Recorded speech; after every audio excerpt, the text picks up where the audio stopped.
ఆంధ్రప్రదేశ్ రాష్ట్ర deputy CM Tollywood star hero power star Pawan Kalyan గారి రెండో కొడుకు మార్క్ శంకర్ సింగపూర్లో జరిగిన అగ్ని ప్రమాదం వల్ల గాయపడిన విషయం మనకందరికీ తెలిసిందే. తమ కొడుకు ప్రమాదం నుంచి సురక్షితంగా బయటపడడంతో తిరుమల శ్రీవారికి మొక్కులు చెల్లించేందుకు పవన్ కళ్యాణ్ గారి భార్య అన్నా లెజినోవా తిరుమలకు వెళ్లారు. కొడుకు మార్క్ శంకర్ త్వరగా కోలుకున్నందుకు గాను అన్నా లెజినోవా ఈ మొక్కులు తీర్చుకున్న విషయం మనకందరికీ తెలిసిందే. ముఖ్యంగా మొక్కులో భాగంగా తిరుమలలోని గాయత్రి సదనంలో అన్నా శ్రీవారికి తలనీలాలు సమర్పించారు.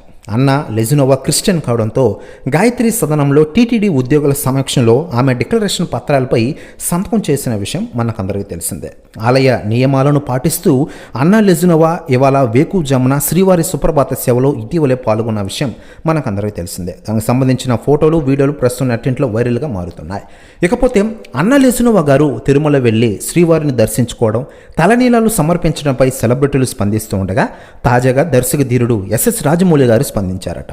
ఆయన మాట్లాడుతూ, పవన్ కళ్యాణ్ గారి చిన్న కుమారుడి ఆరోగ్య పరిస్థితిపై చరణ్కి ఫోన్ చేసి అన్నీ కనుక్కున్నాను. ప్రస్తుతం వేగంగా కోలుకుంటున్నాడు మార్క్ శంకర్.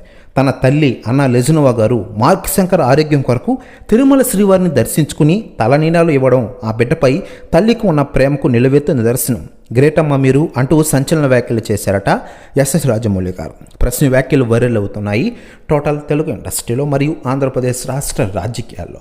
మరోవైపు అన్నా లెజినోవా గారు తన కొడుకు మార్క్ శంకర్ పేరిట మధ్యాహ్న భోజనానికి అయ్యే ఖర్చు 17 లక్షలను అన్నా లెజినోవా విరాళంగా ట్రస్ట్కి అందించి ఆమె కూడా అక్కడే భోజనం చేసి అక్కడి భక్తులకు స్వయంగా వడ్డించారు. దీనికి సంబంధించిన ఫోటోలు వీడియోలు ప్రస్తుతం నెట్టింట్లో వైరల్గా మారుతున్నాయి.